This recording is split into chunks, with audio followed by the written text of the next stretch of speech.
first Poetry Slam. I was told by my wonderful husband that I can't call it the first annual, that I have to call it the inaugural. So I'm really hoping we will have more Poetry Slams as we move forward. You may be wondering, what is a Poetry Slam? Well, Poetry Slam is definitely a spoken word, how did I write it here? I said a spoken word form of poetry that is largely influenced by the free verse. If you picked up a sheet of paper on your way in, you see a better description and some examples of what goes into Poetry Slam. So this is our first experience, and I hope you will really just sit back and enjoy it. Just a quick overview of today's event. In just a few moments, I'm going to turn it over to our wonderful student MC, Shane Chafin. Give him a round of applause. He's great. He will come up and he's going to introduce our poets in the order that you see at the bottom of the piece of paper that you picked up. And they are going to be judged by some wonderful, extremely talented English teachers, theater teachers, math teachers, just wonderful people. Let me introduce them now to you, please. If we can stand up and have Miss Baum, a student intern here, so you know she's definitely volunteering her time. Miss Robinson from Arts. She's Miss Robinson Agamog.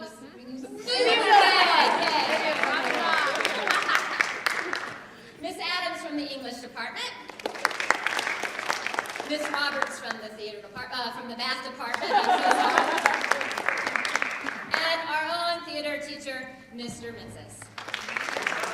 And I do have to give a huge, very huge thank you to the whole entire theater department, especially Mr. Menzies, who has graciously given us the auditorium for today. You might not be aware, but we are in the midst of spring musical season. And a lot of these poets that you're going to hear from today, and as well as a lot of our tech support people that are graciously doing the lights and the sound and setting up for us, they're going to be performing for you next month as we put on Beauty and the Beast, right? So please mark your calendar for what dates? May 12th, 13th, and 14th. May 12th, 13th, and 14th, and come out and support them, because this is just the best. So please, I thank you from the bottom of my heart for all of your support today. So after the judging is over, we're going to have an intermission. They'll go off to the back, if you want, in the back, and they'll tally up their scores, and we're going to be entertained. We have some wonderful teachers who are going to come and share their Poetry Slam or their spoken word with us while the judges are getting together. And I heard that one of our judges might slip out and come perform for us as well. So I'm very excited about that. After that is over, two of them. After that is over, we will have the announcement of the winner. Sound good? Yeah? You guys ready? They're nervous, but I know you'll be kind, right? They've been practicing for you. And at that, I think it's time for me to turn it over to Shane. Thank you. Thank you, guys. Welcome to this amazing Poetry Slam. I'm so excited to hear everyone and their awesome poems. I really wish I could have been a member of this Poetry Slam, but I decided to take on the role of MC. And a little birdie told me that they didn't really like MCs. It really hurt my feelings. And so I talked to Mr. Mitzis, our theater teacher, and he told me that I would be an awesome MC for burlesque shows. And I was like, oh my God, thank you so much, that really means a lot. And so I'm not really sure what my future holds in this profession of MCing, but I'm pretty sure someone else is asking about their future, and that would be Rachel Corney, and her poem is called Future Connections. Woo!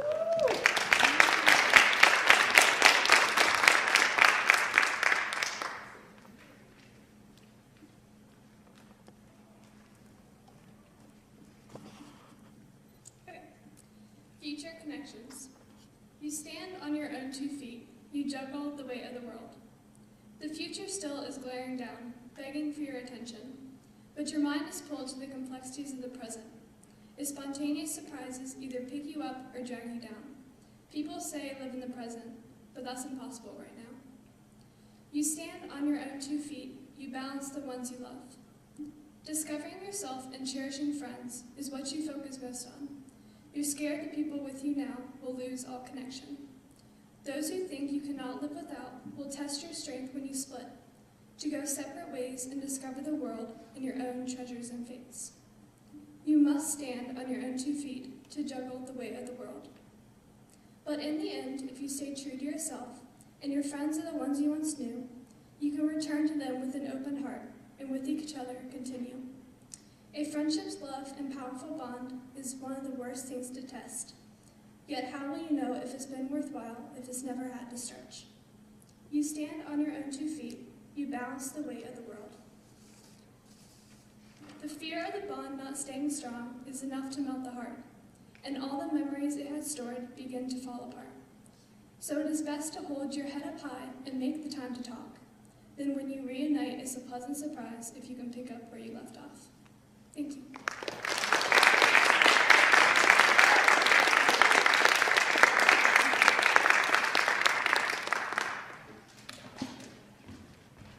So, have you ever walked up to someone and just wanted to get their phone number because they were just really attractive?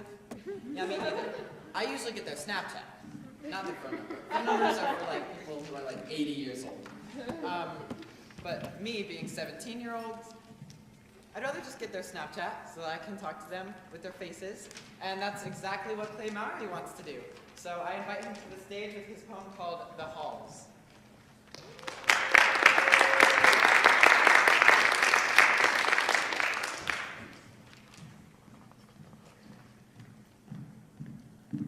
The halls. Stunning green eyes, I stare in awe. Lovely brown hair, I drool. Perfect lips, perfect face, perfect everything. As I see her in the hall, my stomach knots. I fix my posture, and I think what to say. What's your name? I see her strike a smile. Are you single? Her eyes focus on mine. Do you have a Snapchat? My heart ceased. Or should I compliment her dress? But as he is in arm's length, I try to speak. Before I can utter a word, she says, "Hey!" to the guy behind me.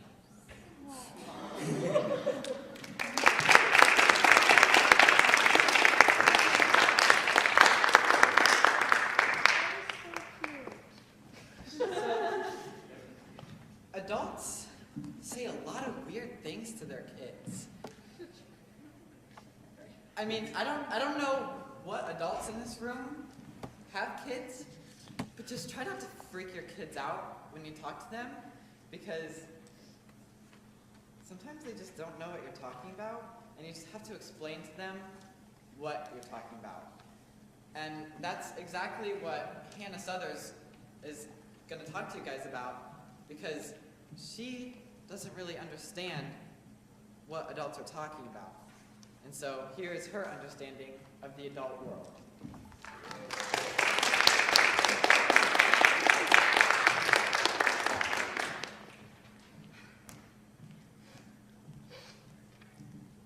Adults say a lot of things.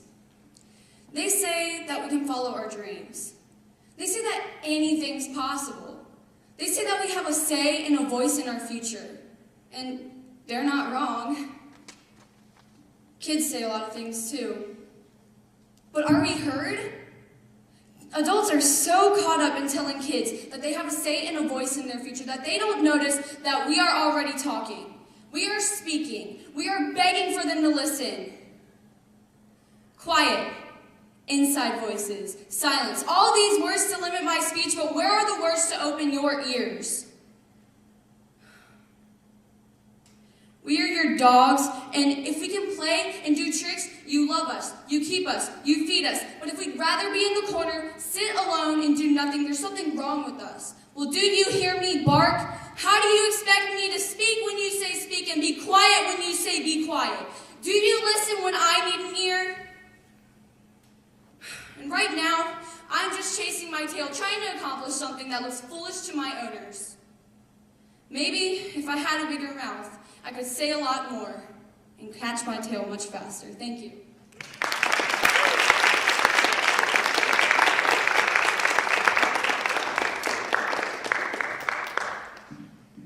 I was told to leave you guys wondering on this one, so here's Hezekiah with My Strange Addiction.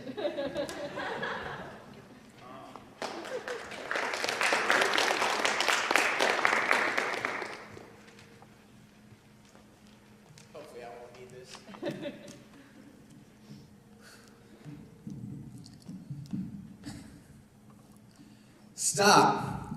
I need to end this addiction. Restless nights spent trying to feed my obsession. Vision going blurry, mind going numb, heart slowing down, brain going dead. How am I supposed to drop this risky game I picked up when it keeps on beckoning to me, like a child, a demonic child whose head goes 180? It all started with some friends pointing out and said, "Hey yo, you should give this joint a shot." So I gave it a whirl, and boy was it fun, but I knew I had to stop.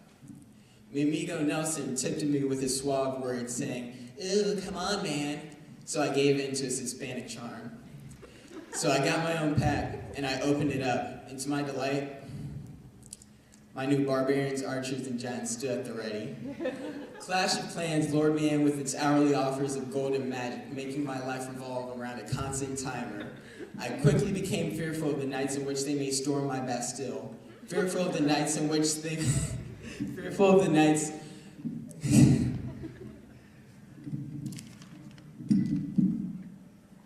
I quickly became fearful of the nights in which someone may storm my Bastille, fearful of the big bad clans that will huff and puff until every last one of my buildings is leveled, fearful of the nights, fearful of the witches, wizards, and samurais that go bump in the night. This game is wasting my time and space. 256 megabytes is too much to ask. I can't get any work done with this goblin on my back, so I'm forced to decide. Do I abandon my villagers, or do I disappoint my teachers? This decision is more controversial than which deck to use in Clash Royale. So I think to myself, which is more important, the satisfaction of my instructors or the lives of 150 innocent men, women, and children? Well, that's a no-brainer.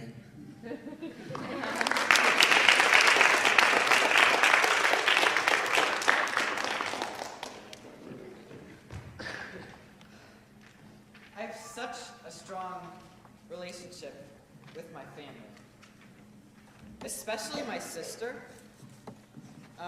She's in middle school right now. She's in 7th grade. I can't wait to go to college and come down and see her and see how her life progresses as a high school student here at Warhill. And frankly to say, I'm really gonna miss my sister, especially when I go off to George Mason next year. And that's one thing that's gonna be the hardest for me to say goodbye to. So here's Katie Hipple with "Thank You" from a 7th grader.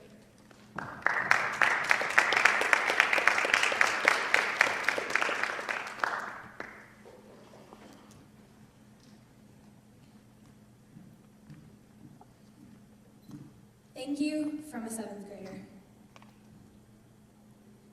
As I walk through the halls of those less fortunate than I, an eclipse in my mind makes me ponder why my sister was there too.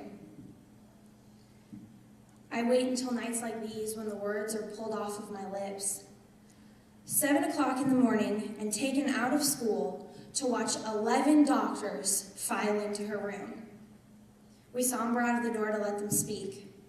Whispers echo throughout the room and bounce around in my 7th grade head. The thought of life without her, my legs give out and slide to touch the bone-cold floor. She's wheeled away and brought back to end her journey, or so I thought.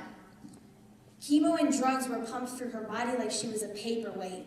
Months of tears, happiness, and heartache I encountered never set foot in the building known as school. That building where all my friends were couldn't be contaminated by the mess at home. That mess I gripped, trying to hold together. 2 siblings younger than I couldn't understand that mess. But the hospital staff knew that mess. They knew me by name and knew all of us by name.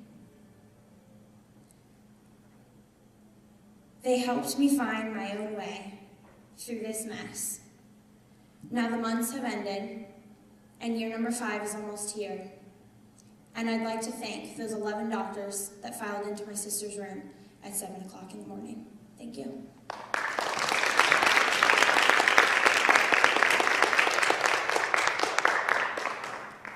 Some people don't like judging a book by its cover. I've always been the person to do do that.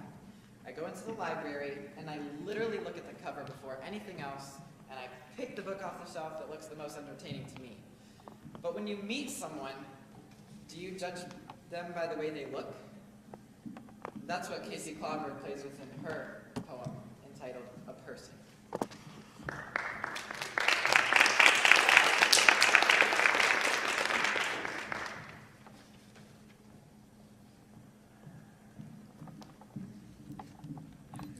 A person. You say she is a joke. She's just doing it for attention. She doesn't deserve to live. She isn't worth love. She's an alien. She? No. No. No. He is a person. He has feelings. He is an alien in his own body, trapped like a bird in a cage. He is not a joke. He is transgender. That doesn't mean he is gross or fake. He's a person. Why is who he is an issue for you? Why are you so obsessed with his gender? His gender is not for show. He did not choose this. He did not choose to have to buy his body. He should not have to be paranoid about walking alone at night. He should not have to be scared about what bathroom to use. Don't you dare define him for who you think he is. Underneath his baggy clothes, underneath his boxers, his chest, which he bound together with duct tape to appear flat. Underneath his skin, he is a person. The average lifespan of a person in the United States is 78.3 years.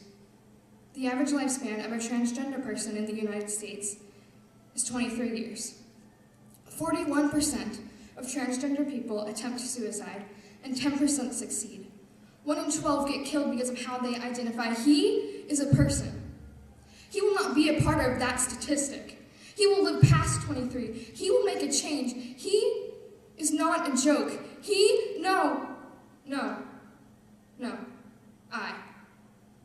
I will not be a part of that statistic. I will live past 23. I will make a change. I am a person. I am transgender. I am not a joke.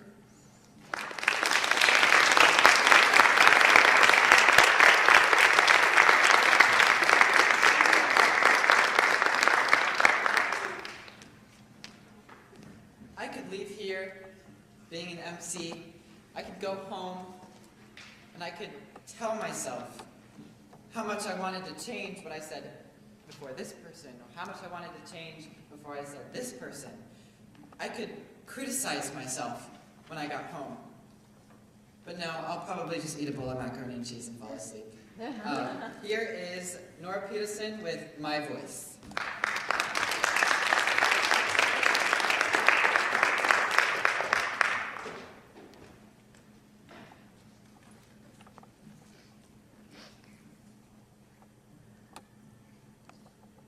I have a voice. No, not like you think. No, not in a good way. No, you cannot hear. Only I. It started when I decided that I wasn't good enough. It is that parent who screams at their child's soccer game. You can do better! Don't let Tony win! We don't tolerate losers. Please don't leave me alone with this voice. Please tell me what is important. I have forgotten in the white noise of my perception of perfection. Please tell me, when did it become a chore to do what I love? So please move forward, because I cannot be slowed down. Every minute is another wasted. I am not in the mood today to drop my things, to waste my time, to fail, to break, to think, please, of another way I can make it through my day with my mind thinking this way. You say compliments, I hear expectations. You say the dark makes the light brighter, well, you must have your color, your saturation turned way up, because shades of dark are all I ever see. Conceited faces fill in the spaces of who I don't want to be. Now, tunnel vision gives focus to only what I need to be. Excuse me? I don't remember inviting him. I don't remember inviting this. Certainly not on my guest list. Tell me, who invited the critic? Happens every day. People stare, people judge, people think of a person and decide. Hate or love? What is wrong? What is right? Bullies, acquaintances, friends, family, teachers, people. I am the same. I am the bully and his victim. Because my terrors don't lie with others. My terrors lie within. It started when I decided that I wasn't good enough.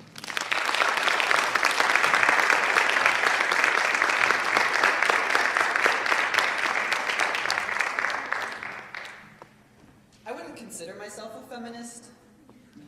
I mean, yeah, I'll stand up for anyone, whether they're transgender, whether they're gay, whether they're a woman, whether they're a man. I will give everyone respect, and I will give them my heart. And that's what Chrysanthi Prasis will do with her poem entitled Sorry.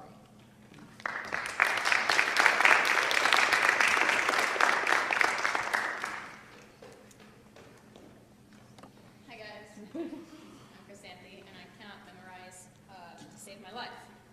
So, here is Sorry. I have so much to say and not enough words to say it.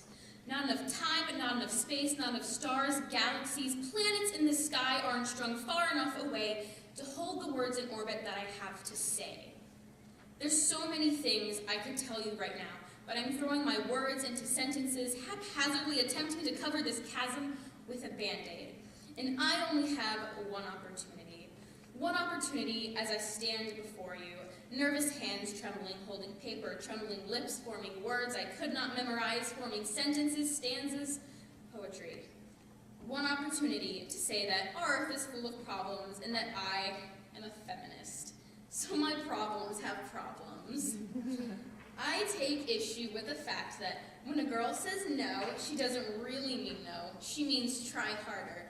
That people feel entitled to comment about my body like I'm a raw slab of meat for them to praise and cut into perfectly packaged portions. Sorry. That I'm a warrior who has fought many battles and sees blood every month, yet my experiences are shameful because I had the misfortune of being born with a uterus. Sorry. That she was asking for it because her shirt showed cleavage. Sorry. That my gender and sexuality are summed up by the length of my hair and what's in between my legs when it's so much more than that. Sorry. That my gender, that I'm called a female dog because I have a voice, and no, it's not because I like being called that in bed. Sorry. That the first thing I was taught to say to boys was nothing because as a female, my mouth has one use and it's not for talking. Sorry. That Justin Bieber taking his clothes off in a music video is hot, but Selena Gomez should be ashamed. Sorry.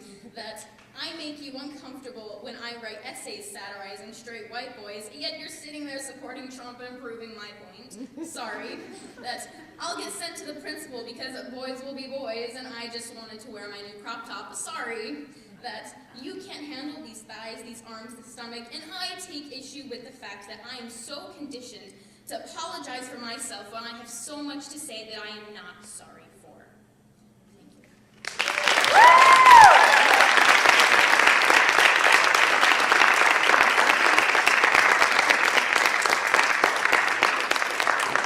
All right, let's give these poets one more round of applause.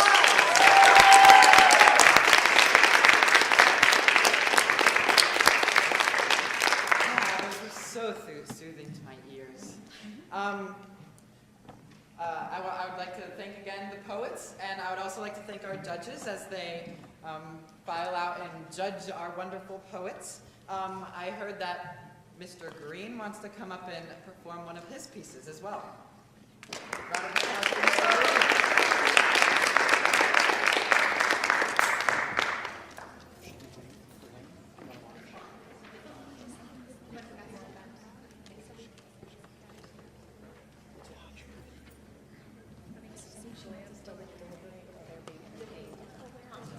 Back there.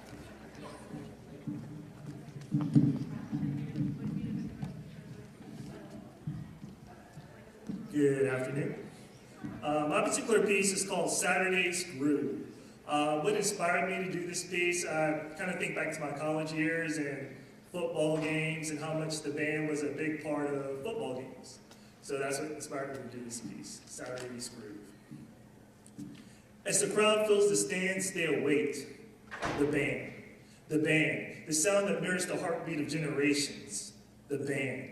200 members strong, they attack the field like an army ready for battle, the band. They see the enemy watching, waiting, anticipating their every move, dissecting every groove, every note. It's the them against us attitude. It's the Saturday's Groove attitude. It's the visiting band that has already had their say, already had their play, already had their way with the crowd. Now it's our turn to give the people what they really want, to give them their money's worth, to give the queen bees their honey's worth. As the crowd rises to their feet, the drum major sizes up the situation and takes center stage. He parades his way to midfield, but this ain't no dog and pony show. It's the flow of 40 horns singing praises to Louis Armstrong. It's the drums drumming and thumping while the sound rings. It's the crowd that sings the same songs that synchronize hearts, mesmerize thoughts, allows us to get caught singing off key. Now you can choose to sit in your seat, refuse to rise to your feet, but there's always something to prove when you hear that Saturday's Groove. Thank you.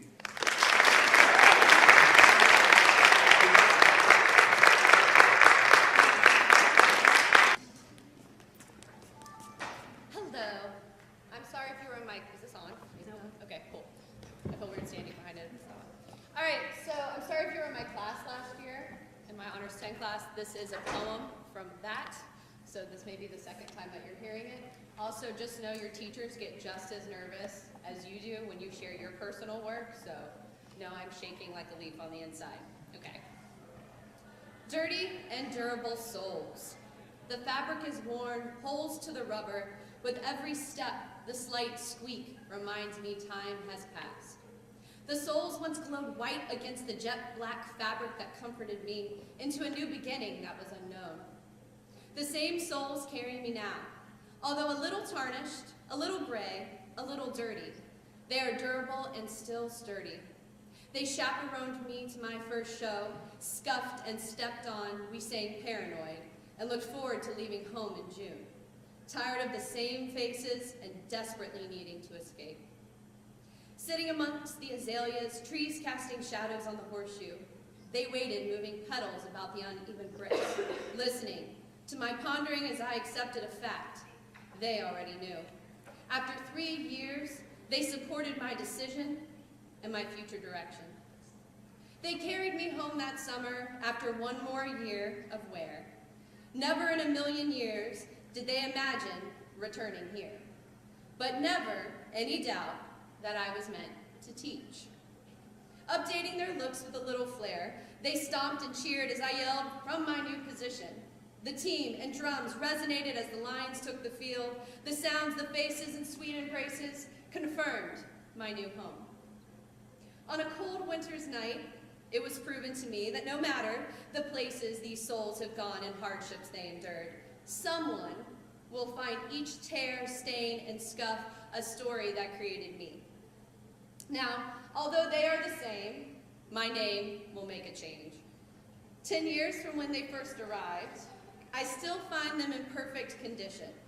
The best ones always look a little rough, but that's because you know they have experience and can handle themselves. Do not judge souls purely on appearance. Respect them for how they have held up and refused to wear down. Thank you. Okay, so I'm Miss Adams, and the title of my poem is Chaos. So this is kind of, you know, the chaos of daily life is what it's about. And for those of you in English classes, you're looking for imagery and alliteration. Right. Chaos. For me, chaos is not an explosive blast, a burning burst of flame and fire. It is not a solid thing. Chaos is a liquid. It creeps and seeps into the cracks and crevices, and then it grows deep in mind, body, and soul. It is not clear, cool, calming liquid. It is corrosive. It destroys and corrupts as it expands, spreading a spider web of weakness and worry, carving out a hollow of gloom, sending waves of chaos to crash on my face in creases and wrinkles. Chaos is ice destroying mountains. It is the slow collapse of a mighty cliff, the careful destruction of a strong foundation. Chaos builds on chaos, layer upon layer of precarious thought, a honeycomb, a tree eaten inside out by termites, a house of cards. It builds up until it collapses and buries all beneath it. Chaos is a liquid and a disease. It is the slow decay of living things, beautiful things, good things.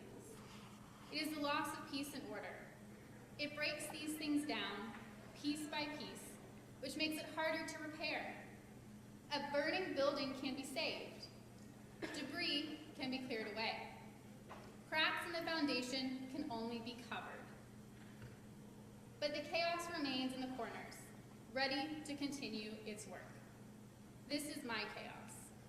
Chaos. Chaos.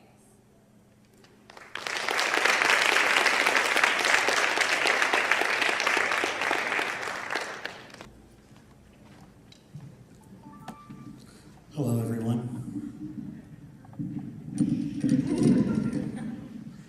I'm tall.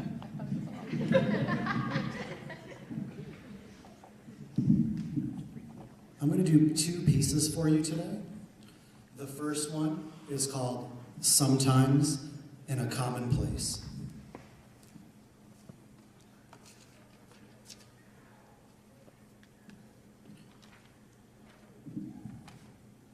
Generally, philosophy's plurality conjoins degenerates in consequence. Associational habit revolves adequate enumeration, a real masterpiece. Your escape, however, a highly mystical and grammatical accord, not anything logical, supposing whole realms parsed out of existence, turned prose into peace. An awe-inspiring nobody, essentially not anything.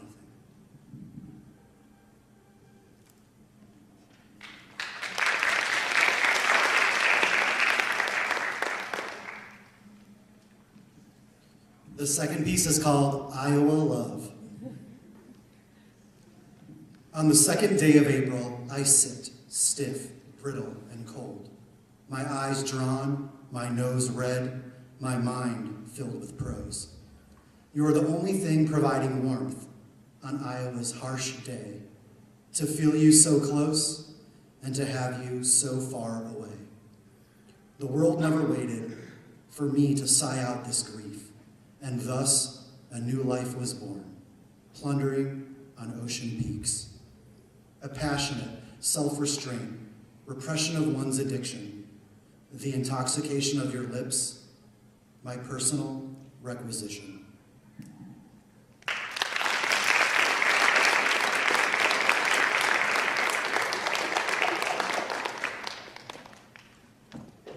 Awesome, let's give another round of applause for our teachers. That was really entertaining. So the scores are in. I'm not going to adjust this mic. So let's give a round of applause as I invite Miss Carter up here. Come on, guys, let's go.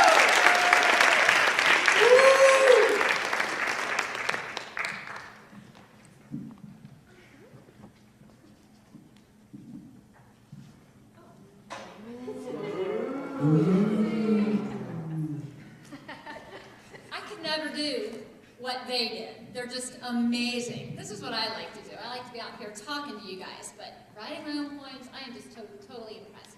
Thank you, first and foremost, to the students. Again, this was a delight working with you. I appreciate it, and I hope you know that you are what makes this great. Thank you to the judges.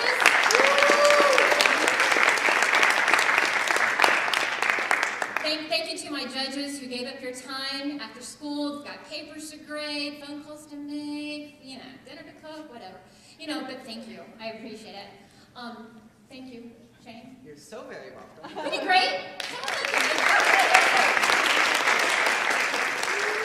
Shout out to my husband, my cameraman down here, getting it all on tape for us, so hopefully we'll see it on YouTube in a while, guys. Now, let me try talking to that. If I can get the poets, please, to come back up on stage. But first, as they're coming up, recognize and give a certificate that I created in Microsoft Word last night to Rachel Corney. Rachel, thank you. And where's Clay? Clay Mowry, give Clay, let him hear your love. Hannah Southers, here's Hannah. Hezekiah Hayes, and his friend. Katie Hickle. Casey Glover. Nora Peterson. Chrisanthi Praxis. Thanks for standing in front of you. And finally, your grand champion, and it says, the Pride Roars Poetry Slam, first place, 2016 goes to, little drum roll here.